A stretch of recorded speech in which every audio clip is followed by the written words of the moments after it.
इस कार्यक्रम की पुण्यार्जक हैं श्रीमती शशि लोहाड़िया धर्मपत्नी श्री अनिल लोहाड़िया मुरादाबाद, श्रीमती वर्षा जैन धर्मपत्नी श्री विकास जैन गुड़गांव, श्रीमती उमा जैन धर्मपत्नी श्री योगेश जैन गुड़गांव, राजकुमार जैन, मधु जैन, मनोज जैन, रूबी जैन, अजय जैन, पायल जैन, अक्षत जैन, अर्पण जैन, प्रेरणा जैन व आन्या जैन, श्रीमती रीटा जैन धर्मपत्नी श्री नरेश जैन, चंदरनगर अजमेर। धनंजय कवि के माध्यम से हम विसापहार के माध्यम से देख रहे हैं और कहते हैं, त्रिभुवन तिलक जगतपति हे प्रभु सदगुरुओं के हे गुरुवर, सदभक्तों को निस्सम करते इसमें नहीं अधिक आश्चर्य। स्वासत जन को धनी लोग क्या करते हैं, अपने समान कर लेते हैं। स्वासत जन को निस्सम करते धनी लोग धन धरनी से, और नहीं करें तो उन्हें लाभ क्या उन धनिकों की करनी से।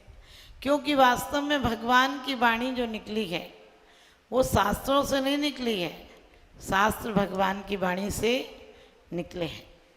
लोग जीवन भर शास्त्र पढ़ते हैं लेकिन जीवन का सार नहीं निकल पाते हैं, और जिनके जीवन का सार निकल जाता है, जो जीवन के सार को पहचान लेते हैं, वो जो उनके मुख से निकलता है वो समय सार हो जाता है।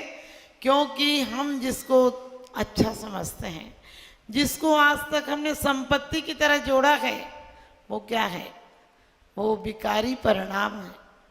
लेकिन आचार्य कहते हैं, जो जीवन से सार नहीं निकाल पाया उसे कोई दुनिया का शास्त्र सार नहीं दे सकता है।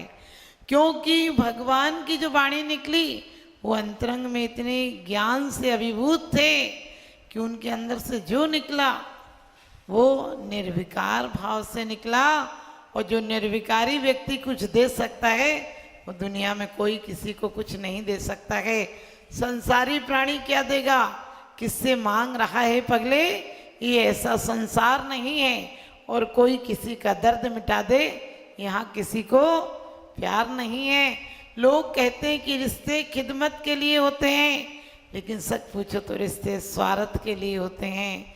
रिश्ते स्वार्थ के लिए होते हैं, क्योंकि सिर्फ वीतरागी भगवान ही निस्वार्थी हो सकते हैं, और वीतराग भगवान ही जो दे सकते हैं वो कोई दुनिया में नहीं दे सकता है। इसलिए कहा है, ऋण को कम, घाव को छोटा, बीमारी को कम और कसायों को कमजोर मत जानो। क्योंकि घाव को छोटा, ऋण को कम और वासनाओं को कमजोर मत जानो। और क्योंकि जो कसाय परिणाम है उनको लगता थोड़ा सा गुस्सा कर लिया क्या हुआ, घाव छोटा सा ही तो है, ठीक हो जाएगा। लेकिन घाव पर यदि ध्यान नहीं दिया जाए तो घाव नासूर बन जाता है। इसी प्रकार से ऋण लेते टाइम थोड़ा सा लगता है चुका देंगे, ब्याज देते रहेंगे, काम चल जाएगा, लेकिन पता चलता है ब्याज मूल तो दिया ही नहीं जाता है, ब्याज देते देते आदमी परेशान हो जाता है। और इसीलिए कहा कि ऋण को कम मत समझो और शत्रु को कमजोर मत समझो। कभी लगता है थोड़ा सा क्रोध कर लो, थोड़ा सा कुछ कर लो, क्या हुआ, घर में सुधार के लिए करना पड़ता है। लेकिन ध्यान रखना, जब अधिक समय तक आप क्रोध करते रहेंगे तो आपका फिर मोह का, आपका प्रेम का परिणाम खत्म हो जाएगा। क्योंकि क्रोध शत्रुता को पैदा करता है, क्रोध प्रीति को नष्ट करता है, अभिमान अपनत्व को नष्ट करता है, अभिमान विनम्रता को नष्ट करता है, और लोभ सर्वस्व का नाश करता है। और मायाचारी किसको, मायाचारी अपने गुणों को, सरलता को, विनम्रता को नष्ट करती है। आपने देखा होगा, जो कपटी व्यक्ति होगा वो पूरे टाइम होंठों से भी हंसेगा तो उसको आनंद नहीं आएगा। आपको लगेगा कि ये बाहर से बोल रहा है, लेकिन हमारे आचार्यों ने कहा था कि ऋण को छोटा मत समझना। हमने भी इस जीवन का ऋण लिया है, बहुत कस्में वादे मिन्नतों के बाद ये पाया था। इसको क्या किया, जीवन को व्यर्थ गंवा दिया। ऋण को छोटा मत समझो, इसका ऋण यही है। क्योंकि हिंदू पुराणों में कहा जाता है कि पुत्र पिता के ऋण को उतार देता है, जीवन के ऋण को उतार देता है। लेकिन वो ऋण उतारे या नहीं उतारे, हमने जो जीवन पाया है उसका ऋण उतारना है। कसायों को कमजोर नहीं समझना है और कभी भी खोटी शक्तियों को बलवती नहीं होने देना है, क्योंकि बीज छोटा सा होता है और जब बीज फल जाए तो क्या होता है, फिर शाखाएं काटना मुश्किल हो जाती है। इसी प्रकार से हमने संसार के बीज बोते टाइम तो थोड़े से लगते हैं, हम कसाएं करते हैं, क्रोध मान माया लोभ, तो लगता है थोड़े ही से तो किया है, इतना तो करना ही पड़ता है। लेकिन उसकी आदत मत डालना।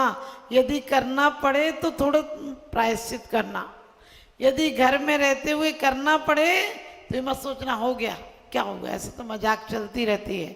क्योंकि मजाक में कहे हुए कर्म भी बन जाते हैं और फिर भोगना पड़ते हैं। लोग कहते हैं हम देख ही तो रहे थे, देखने में भी क्या पाप होता है। आपने सोचा राजा श्रेणिक ने क्या चेलना का चित्र देखा ही तो था, सीता का चित्र भामंडल ने देखा ही तो था, रुक्मणी का चित्र कृष्ण ने देखा ही तो था। देखने के बाद भी कितना विनाश हो जाता है, कितने जीव, कितने राजाओं का वध हो जाता है देखने से। इसीलिए कहा देखना भी हो तो शुभ देखना, चिंतन करना हो तो शुभ करना।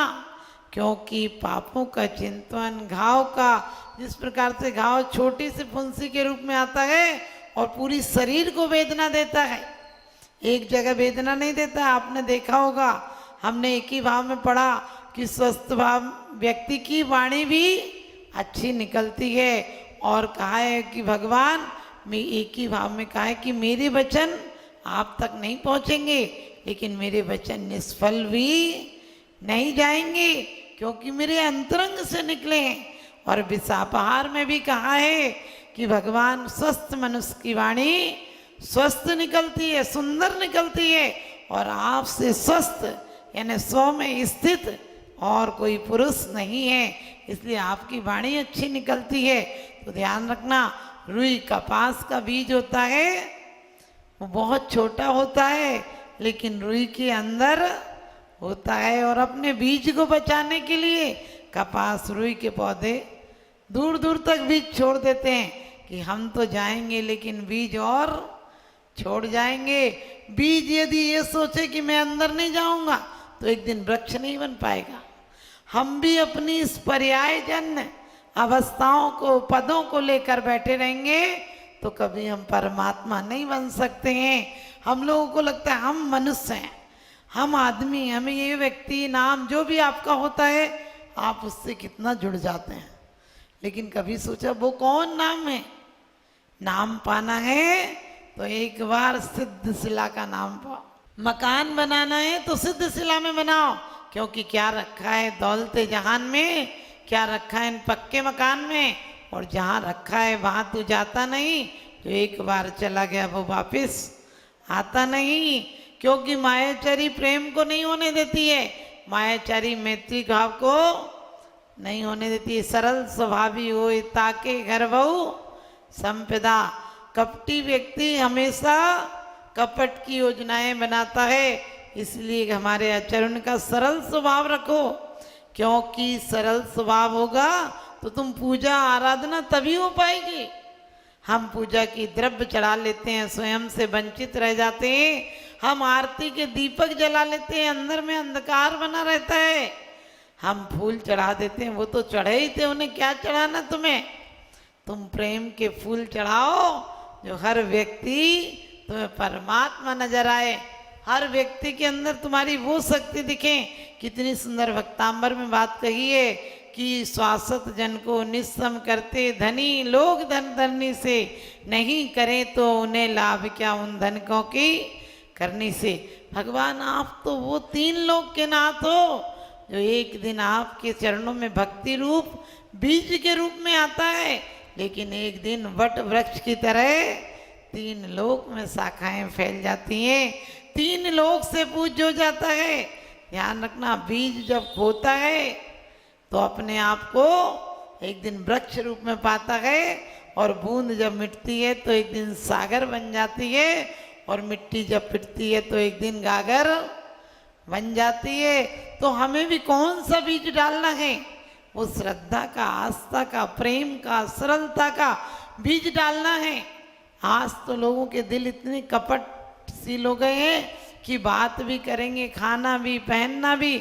आप देखो ऐड कितना चल गया, जिस चीज का ऐड चलता है आपने कभी कभी देखा होगा, बिना विचारों के भी आप उसको लेके आ जाते हैं घर में, क्योंकि आंखें ही तो हैं, कान ही तो है। बार बार बार बार जिन शब्दों को सुनोगे एक दिन आप वो कृत्य कर लोगे।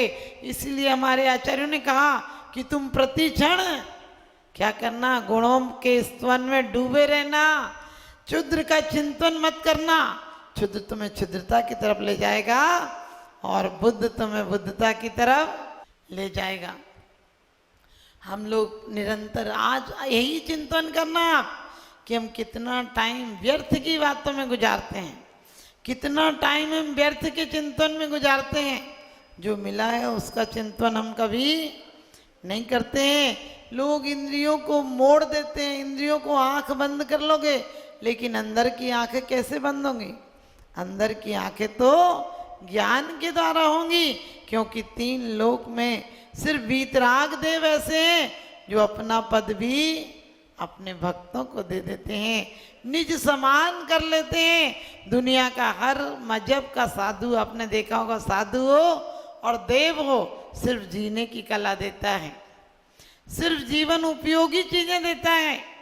लेकिन हमारे परमात्मा वीतराग देव, वीतराग भाव के कारण इस भव को भी सुख देते हैं और परभव में भी सुख देते हैं। आपने इस श्लोक में पढ़ा पन्ने विसापहार में कि भगवान आप कैसे हो, आप इस लोक के सुखों को छुड़ाकर परलोक की बात करते हो। तो बड़ी अच्छी दूसरी लाइन में बात कही कि नहीं, इस लोक में भी सच्चे सुख को बताते हैं और परलोक में तो सिद्धालय दे देते हो।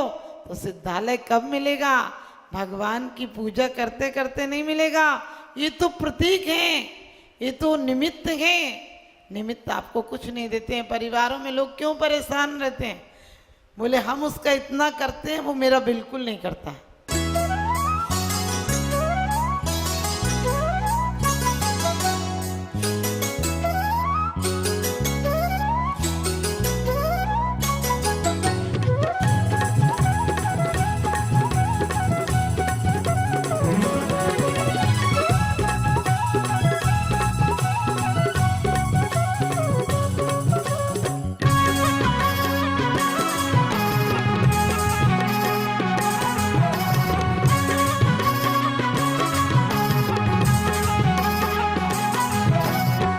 वंदन शत अभिनंदन हे सृष्टि भूषण तुम्हें नमन। पद वंदन शत अभिनंदन हे सृष्टि भूषण तुम्हें नमन। सृष्टि मंगलम बन के संगठन देता यह पैगाम है। सृष्टि मंगलम बन के संगठन देता यह पैगाम है। संघ चतुर्वेद की सेवा श्रावक का धर्म प्रधान है। संघ चतुर्वेद की सेवा श्रावक का धर्म प्रधान है। सृष्टि भूषण जी की प्रेरणा का ये शुभ परिणाम है। सृष्टि भूषण जी की प्रेरणा का ये शुभ परिणाम है। संघ चतुर्वेद की सेवा श्रावक का धर्म प्रधान है। संघ चतुर्वेद की सेवा श्रावक का धर्म प्रधान है।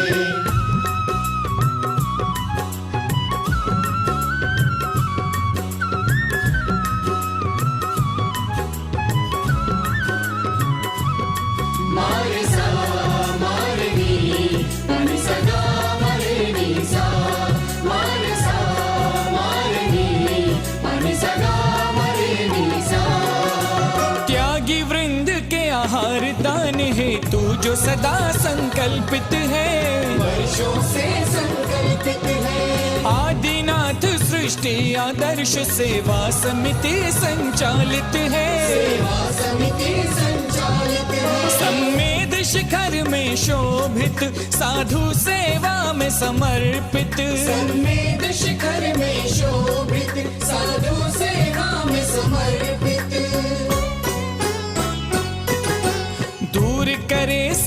साधकों की चर्या में जो भी व्यवधान है, दूर करे साधकों की चर्या में जो भी व्यवधान है। संघ चतुर्विध की सेवा श्रावक का धर्म प्रधान है। शाश्वत तीर्थराज सम्मेद शिखर जी में आहारचर्या के पुण्यार्जक श्री चंद्र कुमार जी जैन, श्रीमती बीना जैन, पुत्र श्री अंकित कुमार जैन, श्रीमती अंशिका जैन, अविका जिनय जैन, सिकंदरा राजस्थान। श्री प्रवीण जैन, श्रीमती मीना जैन, श्री नवीन जैन, श्रीमती प्रेरणा जैन, श्रीमती मधुर बंसल, श्री सुबोध बंसल, श्रीमती निशा जैन, श्री अरुण जैन, डॉक्टर सपना जैन, श्री आलोक जैन, श्री दिनेश जैन, श्रीमती सुनीता जैन, कादम्बरी अपार्टमेंट सेक्टर 9, रोहिणी, दिल्ली। श्री देवेंद्र कुमार जैन, श्री राजकुमार जैन, श्री अंकुर जैन, कोयले वाले, पलवल, हरियाणा। Doctor Shri Champaklal Chhotalal Kotadiya, Shrimati Manjula ben, Shri Pakhil Kotadiya, 16 road, Ahmedabad, Gujarat. स्वर्गीय श्री मौजीराम जी जैन की पुण्य स्मृति में श्रीमती ममता जैन एवं पुत्र श्री कैलाश जैन, श्रीमती अनीता जैन सपरिवार, रजा खेड़ी वाले, बाथ वर्ल्ड, पीतमपुरा, दिल्ली। परम पूज्य वात्सल्य मूर्ति जिन धर्म प्रभाविका आरिका रत्न 105 सृष्टि भूषण माता जी की मंगल प्रेरणा एवं आशीर्वाद से तीर्थराज श्री सम्मेद शिखर जी में चतुर्विध संघ की आहार विहार, पिच्छी, कमंडल, वस्त्र एवं शास्त्र इत्यादि की व्यवस्था विगत कई वर्षों से सुचारू रूप से की जा रही है। इस पुनीत कार्य से जुड़कर आप भी घर बैठे धर्म लाभ उठा सकते हैं। सामान्य सदस्यता 21,000 रूपए मात्र, सदस्यता 10 वर्ष के लिए 11,000 रूपए मात्र, एक दिन की आहार व्यवस्था 2100 रूपए मात्र। आप अपनी दान राशि निम्नलिखित खाते में जमा करा सकते हैं। Account name Srishti Mangalam foundation, bank state bank of India, account number 384026222185, IFS code SBIN 0000631, account name Srishti Mangalam foundation, bank ICICI bank, account number 02500500528, IFS code ICIC 0000250,